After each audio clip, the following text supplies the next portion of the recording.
Picture this: you're a hunter tracking game through the dense forests of rural Russia, miles from the nearest village. The sun is setting, casting long shadows through the pine trees, and you're preparing to head back when you hear something unusual, a sound that's almost human but not quite. You follow it cautiously through the underbrush, until you reach a small clearing where you see something that makes your blood run cold. A pack of wolves surrounds a small figure, but they're not attacking, they're playing, and the figure at the center of their circle isn't a wolf cub. It's a child, running on all fours, communicating in growls and whimpers, completely at home among predators that should have killed him years ago. This is the extraordinary true story of Andrei Tolstoy, a boy who disappeared from a remote Russian village at age 3, and was found 6 years later living as a member of a wolf pack. His case represents one of the most thoroughly documented examples of feral children in modern history, and his journey from wolf pack member back to human society reveals profound truths about nature, nurture, and what it actually means to be human. Andrei didn't just survive in the wild. He was adopted by wolves who treated him as one of their own, teaching him their ways and protecting him from dangers that should have killed a human child within days. But how does a toddler survive alone in one of the world's harshest environments? How do wolves, animals that typically view humans as either threats or prey, decide to adopt a human child into their pack? And what happens to a human mind that develops not in civilization, but according to the social structures and communication patterns of wild animals? The answers challenge everything we think we know about human nature, animal behavior, and the invisible line we draw between civilization and wildness. Andrei's story begins in 2004, in a village so remote that it doesn't appear on most maps of Russia, a collection of perhaps 24 wooden houses scattered through the forest in the Kaluga region, about 120 miles southwest of Moscow. Life there was hard, isolated and largely unchanged from how it had been for centuries. 3-year-old Andrei lived with his mother Svetlana, in a small cottage at the edge of the village. His father had abandoned the family when Andrei was an infant, and Svetlana struggled with alcoholism that made caring for her son increasingly difficult. Neighbors later recalled that Andrei was often left unsupervised, wandering the outskirts of the village while his mother was incapacitated. On a cold October evening, Andrei disappeared. Svetlana claimed she had put him to bed and found him gone in the morning, but neighbors suspected he had wandered off while she was passed out from drinking. A search was organized, but the forest surrounding the village was vast and dangerous, home to wolves, bears, and terrain that could easily kill an unprepared adult, let alone a 3-year-old child. After 3 days of fruitless searching, the villagers reluctantly concluded that Andrei had perished, either from exposure by falling into a ravine, or most likely by being killed and eaten by the wolves that frequently prowled the area. The local police recorded the disappearance but conducted no extensive investigation. In rural Russia, children sometimes disappeared into the wilderness, and their bodies were rarely recovered. What no one knew was that Andrei was still alive, and his survival was thanks to an encounter that seemed impossible according to everything scientists understood about wolf behavior. The truth about what happened during those first critical days may never be fully known, but wildlife experts who later studied Andrei's case reconstructed the most likely scenario based on physical evidence and behavioral analysis. Andrei had apparently wandered into the forest following animal tracks, a dangerous curiosity common in toddlers who don't understand predator risks. As darkness fell and temperature dropped, he would have been unable to find his way back and likely sought shelter in the first protected space he encountered, which happened to be a wolf den. Normally, wolves would kill any intruder near their den, especially during the season when they have young pups. But the den Andrei stumbled into belonged to a pack that had recently lost several pups to disease, and the alpha female was still producing milk for cubs that no longer existed. What likely saved Andrei's life was a combination of tragic timing and maternal instinct, explains Dr. Sergei Volkov, a wildlife biologist who studied Andrei's case.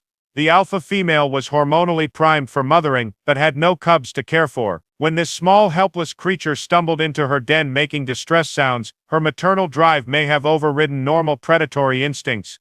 The scenario Dr. Volkov describes is extraordinarily rare, but not entirely unprecedented. There are documented cases of dogs nursing kittens, cats caring for squirrels, and other examples of cross-species maternal behavior when biological imperatives override normal species barriers. What happened next was even more remarkable. Not only did the alpha female not kill Andrei, she apparently allowed him to nurse, sharing the milk that would have fed wolf cubs. This decision, made by an animal operating on instinct rather than reasoning, saved Andrei's life during the most vulnerable period, when he was too young to forage for food or protect himself from elements. Over the following weeks and months, something unprecedented occurred. The wolf pack adopted Andrei as a member. They shared food with him, included him in their social hierarchy, and taught him, as much as wolves can teach, how to survive in their world. Wolves have complex social structures and sophisticated teaching behaviors, Dr. Volkov explains. They actively instruct their young in hunting techniques, territorial awareness, and pack communication. Andrei apparently received this same education, learning to function within wolf society. Andrei's survival depended on rapid adaptation to wolf behaviors. He learned to walk on all fours, developing calluses on his hands and knees. He learned to eat raw meat that wolves would regurgitate for him, and later to tear chunks from carcasses with his teeth. He learned wolf communication, the growls, whimpers, howls, and body language that conveyed meaning within the pack.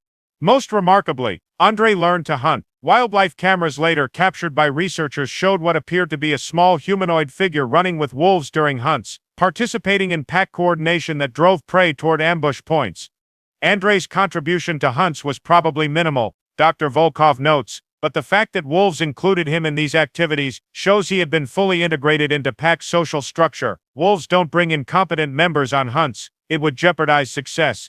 Andrei's adaptation to wolf life involved profound changes to his physical and psychological development. His body adapted to the demands of quadrupedal movement in ways that would have been impossible if he had been older. His teeth developed differently than typical children's because of his diet of raw meat and bones. His senses, particularly hearing and smell, sharpened to levels unusual for humans.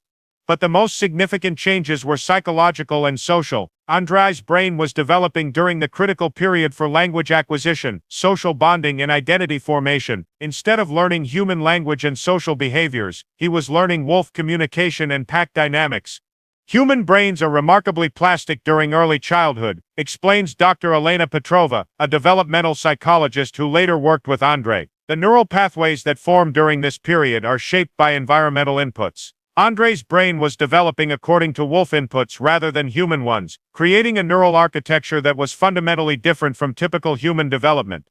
The 6 years Andrei spent with the wolf pack represent a natural experiment in nature versus nurture that would be impossible and unethical to replicate deliberately. His case provides unique insights into how much of human behavior is learned versus innate, and how adaptable human minds are to non-human social environments. Andrei's time with the wolves ended in 2010, when he was spotted by a hunter who initially thought he was seeing some kind of strange animal. The hunter, Mikhail Denisov, had been tracking elk when he encountered the wolf pack in a forest clearing. "I saw what looked like a naked child running with wolves," Mikhail later reported. "At first I thought my eyes were playing tricks, or maybe I was seeing a large wolf cub, but then I realized it was definitely human, a boy, maybe 9 or 10 years old, moving on all fours with the pack like he belonged there." Mikhail immediately alerted authorities, and a rescue operation was organized. The challenge was extracting Andrei from the pack without endangering the rescue team or traumatizing the boy, who would naturally view humans as threats given his wolf pack conditioning. The operation took weeks of careful observation and planning. Wildlife experts studied the pack's patterns, identified Andrei's position within the hierarchy. He appeared to have status similar to a juvenile wolf, and developed a strategy for separating him from the pack during a period when wolves were scattered during daylight foraging. The actual capture was quick and traumatic. A team surrounded Andrei while he was separated from the main pack, using tranquilizer darts to sedate him before he could flee, or before adult wolves could respond to his distress calls. Andrei fought like a wild animal, recalls Dr. Volkov, who participated in the capture. He bit, scratched, and made sounds that were definitely wolf vocalizations, rather than human speech. The terror in his eyes was heartbreaking. From his perspective, he was being attacked by strange, threatening creatures. Andrei was transported to a medical facility in Moscow, where he could be examined and where the difficult process of reintegration into human society could begin. The initial medical assessment revealed both the remarkable success and the terrible cost of his survival in the wild. Physically, Andrei was in surprisingly good condition for someone who had spent 6 years living rough. He was small for his age but not severely malnourished. His teeth were damaged but functional. He had numerous scars from minor injuries, but no signs of major trauma. His hands and knees had thick calluses from quadrupedal movement, and his muscle development was unusual but not unhealthy. The psychological assessment was more complex and disturbing. Andrei showed no recognition of human language, no understanding of human social behaviors, and no memory of his life before joining the wolf pack. He communicated through wolf vocalizations, moved on all fours, and demonstrated fear responses to humans that were identical to how wild wolves react to people. Andrei's behavior was indistinguishable from a wolf's, Dr. Petrova explains. He had internalized wolf identity completely. He didn't seem to recognize that he was human or that he was different from the wolves he had lived with. The question facing the medical team was whether Andrei could be rehabilitated to human society, or whether 6 years of critical development spent as a wolf had created changes that were irreversible. The rehabilitation process began with basic trust building. Andrei needed to learn that humans weren't threats before any other progress could be made. This took months of patient work by specialists, who gradually established themselves as safe presences in Andrei's environment.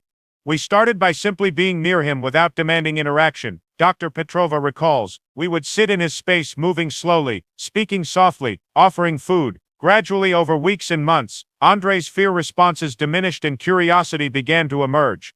The next phase involved teaching basic human behaviors: walking upright, using hands for manipulation rather than locomotion, eating prepared food, and wearing clothing. Each of these required overcoming deeply ingrained wolf behaviors that felt natural to Andrei, but were incompatible with human society. Progress was frustratingly slow. Tasks that typical children master effortlessly, using utensils, sitting in chairs, wearing shoes, required months of patient instruction for Andrei. His wolf conditioning created resistance that wasn't deliberate stubbornness but genuine confusion about why these unnatural behaviors were being demanded. Language acquisition was the most challenging aspect of rehabilitation. Andrei had missed the critical period for natural language development, and his brain had instead developed neural pathways for wolf communication. Teaching him human language required essentially rewiring established neural patterns. Language recovery in feral children is typically very limited, Dr. Petrova explains. Children who miss the critical developmental window rarely achieve fluent language, even with intensive instruction. Andrei's case followed this pattern. He eventually learned perhaps 200 words, but never developed grammatical sophistication or natural conversational ability. 3 years after his rescue, Andrei had made remarkable progress in some areas, while remaining profoundly limited in others. He could walk upright for extended periods, use basic tools, eat human food, and understand simple verbal instructions, but his communication remained limited. His social understanding was elementary, and he demonstrated behaviors that reflected his wolf upbringing: howling at night, aggressive responses to perceived threats, and comfort only when on all fours. Most significantly, Andrei showed no interest in forming close relationships with humans. The bonds he had developed with his wolf pack appeared to be the only deep social connections he had ever known, and their loss had created a void that human relationships couldn't fill. Andrei clearly grieves for his wolf family, Dr. Petrova observes. He demonstrates behaviors that are consistent with pack separation distress: howling, pacing, refusing food. For him, being rescued into human society felt like being kidnapped from his real family. This created ethical questions that the medical team struggled to address. Was forcing Andrei to become human against his will, when he clearly identified as part of a wolf pack, actually helping him? Or was it imposing human values on someone whose authentic identity had developed outside human social structures? We saved Andrei's life by bringing him to civilization, Dr. Petrova reflects, but we also took away everything he knew, everyone he loved, and the only identity he had ever known. Whether that trade-off was worth it for him, rather than for our human assumptions about what's best, is something I still question. Andrei's case attracted international attention from researchers studying feral children, developmental psychology, and human-animal bonds. His story became a case study in textbooks and the subject of documentary films that explored questions about nature, nurture, and what defines human identity. But perhaps the most significant impact of Andrei's case was what it revealed about the plasticity of human development and the arbitrary nature of the boundaries we draw between human and animal behavior. Andrei's case proves that human nature is far less fixed than we imagine, explains Dr. James Wilson, an anthropologist who studied Andrei's rehabilitation. What we consider essentially human, language, bipedal walking, social structures, are actually learned behaviors that develop based on environmental inputs. Andrei developed different behaviors based on different inputs, but his cognitive capabilities and social complexity weren't diminished. They were simply organized according to wolf patterns rather than human ones. This insight challenges fundamental assumptions about human superiority and the special status we grant human consciousness. Andrei's ability to fully integrate into wolf society suggests that the gap between human and animal cognition might be smaller than we typically believe. Today, Andrei lives in a rural care facility in Russia, where he has space to move freely, and where staff members trained in his specific needs can support his unique requirements. He is now 19 years old, and while he has gained some human behaviors, he remains fundamentally shaped by his wolf upbringing. He sleeps on the floor despite having a bed, prefers raw meat despite having access to prepared meals, and communicates more through vocalizations and body language than through the limited words he has learned. He shows no interest in television, books, or other human entertainment, but becomes animated when shown nature documentaries featuring wolves. Andrei has found a kind of equilibrium, Dr. Petrova explains. He's not living as a wolf anymore, but he's also not living as a typical human. He exists in a space between adapted enough to human society to function in controlled environments, but retaining enough of his wolf identity that he can never be fully human in the way society typically defines it. Efforts to locate his biological mother were eventually successful, but the reunion was awkward and ultimately unsuccessful. Svetlana showed little interest in reconnecting with the son she had lost, and Andrei demonstrated no recognition or attachment to her. Whatever bond might have existed between them had been severed by years of separation and his psychological development in the wolf pack. Andrei's story raises profound questions about identity, consciousness, and what makes us human. His case suggests that humans aren't born with fixed nature that inevitably emerges regardless of environment. We are shaped by our early experiences in ways that fundamentally determine who we become. Andrei didn't stop being human by living with wolves, Dr. Wilson reflects, but he also didn't remain human in the way we typically understand it. His case shows that human is not a fixed biological category but a developmental outcome that depends on specific environmental and social inputs during critical periods. This has implications for understanding human psychology, cultural development, and even questions about consciousness and identity. If Andrei could become essentially wolf-like through developmental exposure, it suggests that human consciousness and behavior are far more malleable than typically believed. The ethical questions raised by Andrei's case remain unresolved. Was rescuing him from the wild the right decision? Did he have a right to continue living with his wolf pack if that was his authentic identity and preference? Do human social standards have a legitimate claim to override individual choices when those choices contradict human norms? We assumed we were saving Andrei by bringing him to civilization, Dr. Petrova reflects, but from his perspective we destroyed his life. We took him from his family, forced him to abandon his identity, and demanded he become something he had never been. The fact that we define our version as human and therefore superior doesn't make our choices less violent from his perspective. Andrei's legacy extends beyond his individual story to include broader insights about human nature, animal cognition, and the relationships between humans and the natural world that raise questions about boundaries we typically accept without examination. His case has influenced research into feral children, developmental psychology, wildlife behavior, and even philosophical questions about consciousness and identity. His story reminds us that the line between human and animal is far blurrier than civilization likes to admit, and that survival sometimes requires becoming something other than what we were born to be. The boy who was raised by wolves never fully became human again, but he also never stopped being extraordinary. His story proves that human potential is far more flexible than we imagine, that survival can require profound transformation, and that sometimes the most important question isn't who we are, but who we're capable of becoming when circumstances demand it. Andrei Tolstoy's journey from human toddler to wolf pack member to reluctant human participant represents one of the most remarkable survival stories in modern history and one of the most profound challenges to human assumptions about our essential nature and special place in the world.